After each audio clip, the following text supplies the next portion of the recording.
필망하게 된다, 폭망, 쪽망을 하게 된다라는, 그렇게 말하는 전문가는 진짜 전문가가 아닙니다. 나는 망하지 않는 법을 알 수 있거든, 손해는 나지 않거든.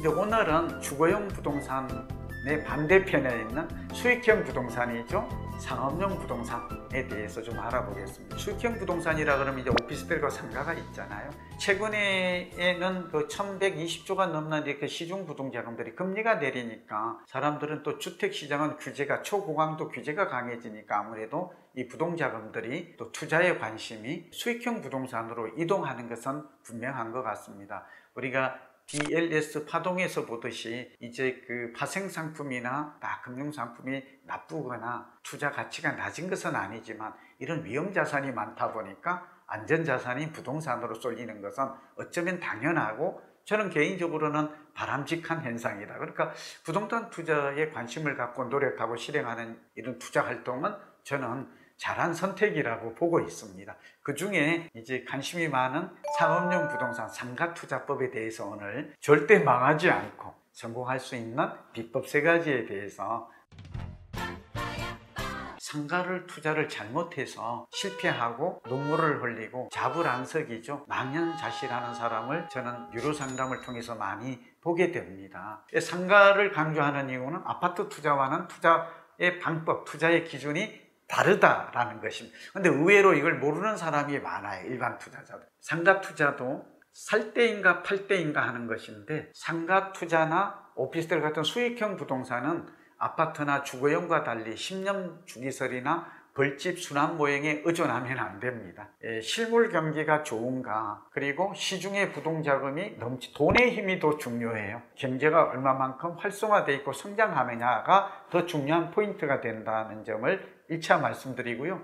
두 번째는 상가 투자도 마찬가지로 지역 선택이 몹시 중요합니다. 지역 선택이. 답은 역시 나와 있습니다. 성장 지역입니다. 그러니까 상가를 투자할 때도 내가 잘 알고 있는 지역인가 아닌가, 우리 동네인가 아닌가가 중요한 게 아니라 인구가 증가하고 소득이 증가하고 인프라가 확충되고 신설 역세권이 중요하죠. 여기에 산업이 활성화되었는 이런 상권, 이런 지역이 가장 중요한 우리의 투자의 지역으로 떠오르게 됩니다. 자, 여기서 또 주의해야 될 게, 상가 투자는 주거용 부동산은 도심 투자도 유망하고 신도시도 유망하다고 제가 말씀을 드렸어요. 근데 상가 투자는 여기서 운명이 갈립니다. 아주 다릅니다. 그러니까 아파트를 사는 것은 신도시, 상계 신도시 이런 거 유망합니다. 그런데 상가 투자는 5년 이내의 신도시 투자는 절대 주의해야 됩니다. 사례를 들면 미래 신도시 상가 투자했던 분들의 굴욕이니 눈물이냐 하는 보도를 보셨잖아요. 이유가 있어요. 그 이유가 뭔 줄 아십니까?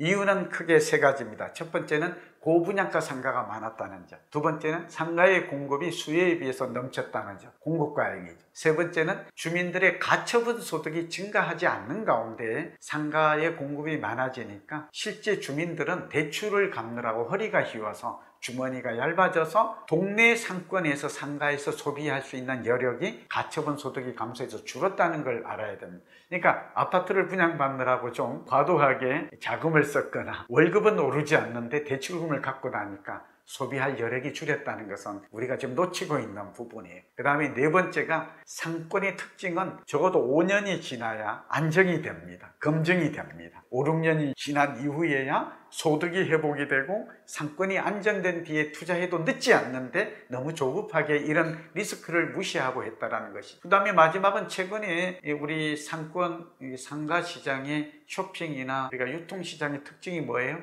인터넷이나 모바일 쇼핑이 최근에 급증하잖아요. 그러니까 오프라인의 쇼핑이 쇼핑 패턴, 구매 패턴이 달라지고 있다는 이 세상의 변화도 영향을 미칩니다. 상가는 나쁘다가 아닙니다. 상가는 나쁘다가 아니라 지금 주의할 점인데요.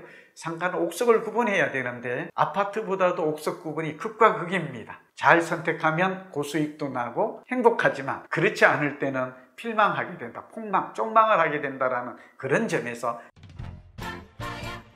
그럼 어떤 상가가 좋을까요? 검증된 상가입니다. 예를 들면 성장 상권입니다. 활성화되는 상권입니다. 그게 도심에 소위 이미 안정된 상권을 가는 것이 또 성장 상권을 선택을 해야 되죠. 그게 이제 대표적인 게 예를 들면 서울에도 이게 운명이 상당히 다른데요. 서울에도 보면 홍대 상권 같은 경우를 꼽을 수가 있어요. 요즘 가로수길이라든지 새로 뜨는. 근데 서울도 보면 신사동 가로수길도 그렇고 꼼대 가로수길, 경리단 가로수길들이 한때 떴다가 지금은 공실이 많아지고 임대료도 내려가지 않습니까? 이제 권리금도 거의 제로 없는 무권리 점포가 성행하는 이유는 상권도 끊임없이 시간의 변화에 따라서 흥망성쇠한다는 것이죠.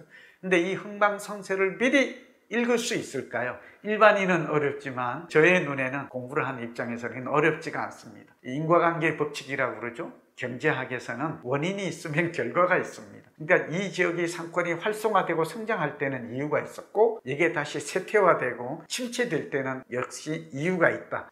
이 꼼대 가로수길, 경리단길을 예를 들면 이태원 상권이 확장됨에 따라서 몇 년 전이죠? 5년, 10년 확장됨에 따라서 상권이 확장되었어요. 그러니까 골목길인 꼼대 가로수길과 경리단길이 뜨는 건 다양했죠. 그랬던 이곳이 가격이 많이 올랐어요. 제가 아는 분들도 여기에 상가나 건물 많이 샀거든요. 근데 지금은 해남은 어떻습니까? 반대 상황이 나오고 있는 것이죠. 왜 이러냐 그러면 미군 이전 때문에 이렇습니다. 미군이라는 외국 문화, 이색 문화 있었기 때문에 이태원이 떴고 그 이태원에 외국인을 보러 외국 문화를 향유하고 즐기기 위해서 한국의 젊은이가 갔고 이걸 보러 또 우리 한국의 노년이라든지 이런 사람들이 모였고 외국 관광객도 함께 모여서 결집되어서 상권이 활성화되고 올랐는데 미군이 평택으로 이전하니까 이게 갑자기 쇠퇴하게 된 것입니다. 그러면 앞으로 어떻게 될까요? 상당한 이 변화는 다시 재회복하기는 단기간에는 쉽지 않다라는 걸 우리는 예측 가능합니다. 홍대 상권으로 가볼까요?